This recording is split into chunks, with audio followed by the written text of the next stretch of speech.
Hello and welcome to Justice. I'm Judge Jeanine Pirro. Thanks for being with us tonight. This is the biggest cover-up since Watergate, a story no one wants to talk about. He didn't protect your sons so he could protect his presidency and the wannabe future presidency of his then Secretary of State. He didn't protect your sons, choosing instead to protect the feelings of those in the Muslim world. This week, Ben Rhodes' White House email is the Benghazi smoking gun. Susan Rice was prepped to say the so-called protests were rooted in an internet video so as not to show a broader failure of policy. Now, we've impeached a president for lying about sex with an intern. A president has resigned in the face of certain impeachment for covering up a burglary. Why wouldn't we impeach this president for not protecting and defending Americans in the bloodbath known as Benghazi? Fact: an ambassador is sent to an insecure facility that doesn't comply with minimum standards in a designated danger zone. The CIA warns of numerous al-Qaeda training camps in Benghazi. Our ambassador sends repeated emails and emergency cables for more security. Fact: it was the anniversary of 9/11. Whistleblower Greg Hicks calls Washington to advise that Ambassador Stevens said that he and the Benghazi consulate were under attack. General Carter Ham tells Washington that our consulate is under siege and our ambassador may be a hostage. Fact: everyone in Washington knew what was going on based on the drones, the satellites, the audio, the real-time phone calls. They attacked with heavy artillery and rocket-propelled grenades. Fact: it was a tight presidential race. Barack Obama campaigning as a war hero, a real commander-in-chief, claiming al-Qaeda was on its heels. But Obama loses all credibility if the nation thinks al-Qaeda destroyed our consulate and has killed 4 Americans, including our ambassador. So the conspiracy about a grotesque video begins. Former CIA Director Mike Morrell removes the word Islamist in describing the extremists. He takes out references to the previous CIA warnings of an al-Qaeda attack. Fact: the Joint Chiefs and Defense Secretaries say troops couldn't get there in time to save our men on the ground. There was not enough time, given the speed of the attack, for armed military assets to respond. The fiction begins. It wasn't al-Qaeda. It was an anti-Muslim American-made video. Before our eyes, the terrorists become the victims, and the American victims become irrelevant. The president repeats the fiction on The View, on David Letterman, at the UN. The future must not belong to those who slander the Prophet of Islam.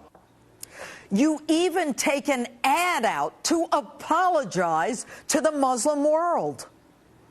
Since our founding, the United States has been a nation that respects all faiths. We reject all efforts to denigrate the religious beliefs of others. But there is absolutely no justification to this type of senseless violence. None.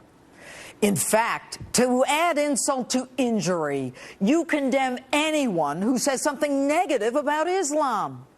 Mr. President, it's not about them, it's about us. You represent us. You're supposed to protect us. And instead of condemning the terrorists, you criticize free speech. I don't even think you believe in the First Amendment. And you're certainly not a man of your word. There should be no doubt that we will be relentless in tracking down the killers and bringing them to justice. Really? May 2014, and you still haven't brought anyone to justice. And the absurdity of your claim that spontaneous demonstrators actually brought rocket-propelled grenades to protest a video is belied by your own words yesterday. The notion that this is some spontaneous uprising in eastern Ukraine is belied by all the evidence of well-organized, trained, armed militias with the capacity to shoot down helicopters. Generally, local protesters don't possess that capacity of surface-to-air missiles or whatever weapons were used to shoot down helicopters. Wow. Here we are 20 months later, and it takes a judge's order to force the release of emails that the president wouldn't produce to an equal branch of government, there specifically to check and balance the president's office. And tonight, in an exclusive Justice interview, we find out that even those documents may have been tampered with. It appears that the conspiracy was so vast, the intent to obstruct the truth so uniform, that documents were withheld. The cover-up is classic. And the sad part is no one, including you, Mr. President, will tell us if you issued the cross-border authority to protect and defend Americans. Mr. President, it's called an abrogation of duty.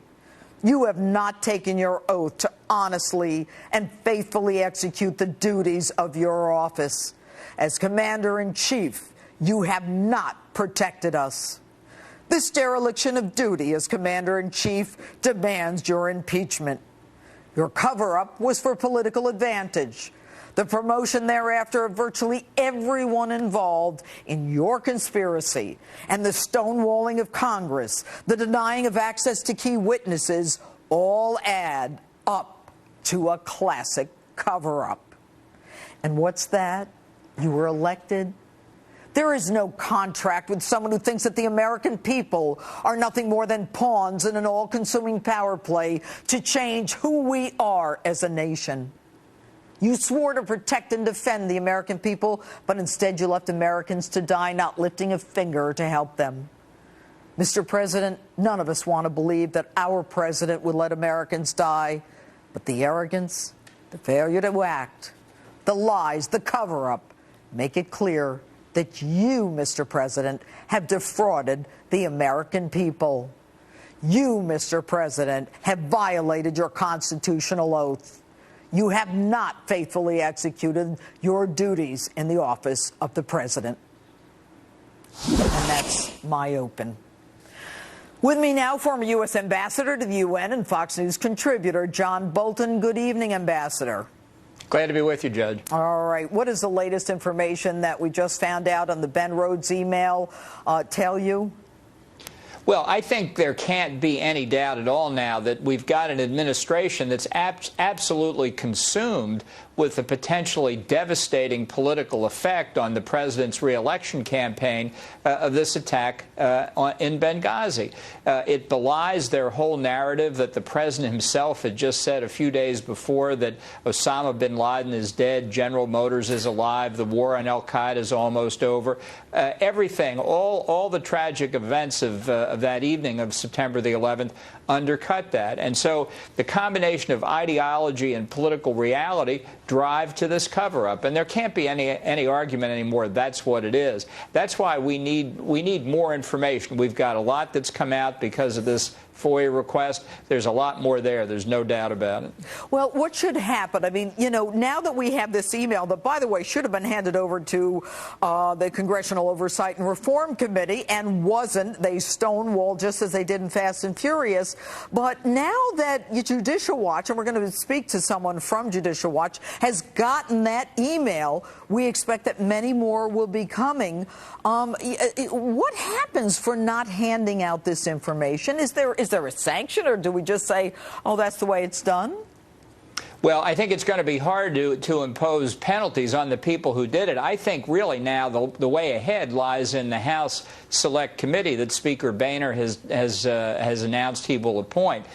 Because the Select Committee's got to pursue this investigation in ways that really get to the bottom of things. The public hearings that get so much attention are the last things that should happen. We need former Secretary of State Hillary Clinton up giving hours and hours of depositions before they put her back out in public testimony. That's the way to find out what happened. You can't get effective investigations done by members of Congress alternating, asking questions for 5 minutes for somebody who's articulate and knows how to dodge questions. You need to know what you and I know as lawyers has to happen to them, of extensive hour after hour depositions. Well, there's no question, and we need someone who knows how to question a witness. And you know, this handing off the witness to the next person just allows the witness to, you know, continue to talk without answering the question. But, Ambassador, this administration continues to spin and mock the investigation to get to the bottom of Benghazi. I mean, you know, I think it was yesterday Pelosi saying Benghazi, Benghazi, Benghazi. You held a position that Susan Rice held when she told the world that the Benghazi massacre was a result of a video. How is a prep session conducted? How does it work when you were there in the same position? Well, I didn't do prep sessions because I was never asked to speak to an issue that was completely outside my jurisdiction.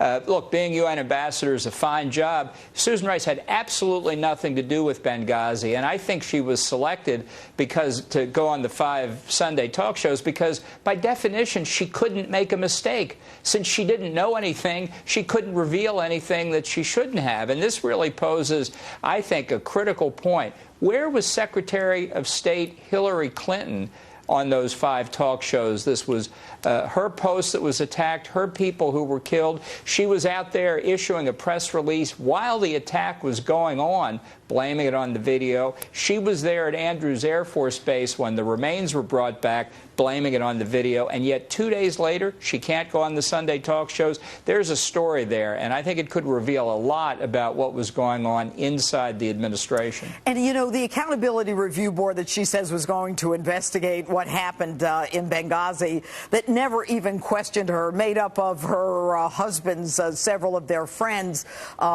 it really makes it clear that there was no intention to hold her accountable because no one bothered to question her. Yeah, well, I think within the administration there was panic across the State Department, the White House, and other agencies because they could see the political ramifications. And the ARB, you know, has a very limited mandate. It's useful for what it does in some cases, but it was never a full investigation. And for the Washington Press Corps to buy the argument that that was the answer is just disgraceful. Not one of a long list of disgraces, but disgraceful. All right, Ambassador Bolton, always good to get your take. Thanks for being with us this evening. Thank you, Judge. All right, and coming up, the Benghazi truth leaks out. And vote in tonight's Instapoll. Should the president be impeached for his administration's handling of the Benghazi attacks? Facebook or tweet me at Judge Jeanine.